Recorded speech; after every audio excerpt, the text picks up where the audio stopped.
In a year when governors across the country are competing to show who's toughest, no matter what the consequences, Governor Scott Walker of Wisconsin stands out as the first to bring his state capital to a halt. Like many governors, he wants to cut the benefits of state workers, but he also decided a budget crisis was a good time to advance an ideological goal dear to his fellow Republicans, eliminating most collective bargaining rights for public employees. Not surprisingly, however, thousands of workers descended on the Capitol building, pounding on windows and blocking doors, yelling, "Shut it down." So many teachers called in sick that public schools in Madison and more than a dozen other districts had to be closed. On Thursday, the Democrats in the state Senate refused to show up, vowing to prevent any action until the governor drops his plan. The state police were sent to find them. Mr. Walker has decried the chaos, but it was entirely self-inflicted. His plan to undermine the unions, which would have no direct impact on the budget, would take away nearly all of their rights to negotiate. They would be barred from bargaining about anything except wages, and any pay increase they win would be limited by the Consumer Price Index. Contracts would be limited to a year, and union dues could no longer be deducted from paychecks. As President Obama correctly put it on Wednesday, that seems like an assault on unions. The Archbishop of Milwaukee and players for the Green Bay Packers have also come out in support of the workers. Benefits for Wisconsin's state workers are currently quite generous, but they weren't stolen.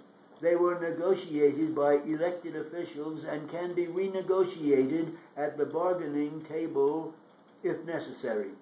Most pay only 6% of their health care premium costs, and Governor Walker wants to double that.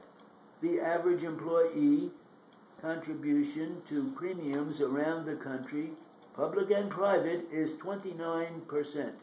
Most state workers contribute almost nothing to their pensions. He wants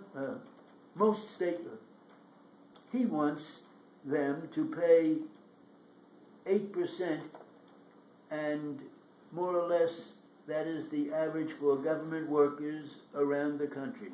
Meanwhile, the governor is refusing to accept his own share of responsibility for the state's projected $137 million shortfall.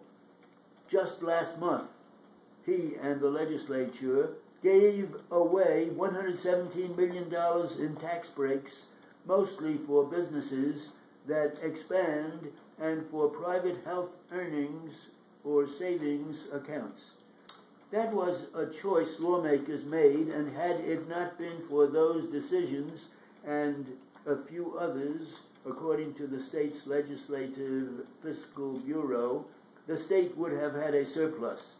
Wisconsin is certainly not as bad off as California, Illinois, and several northeastern states that are making tough budgetary decisions without trying to eliminate union rights. Nonetheless, the union-busting movement is picking up steam with lawmakers in Ohio, Indiana, and several other states. On Thursday in Washington, John Boehner, the Speaker of the House, weighed in on Mr. Walker's side.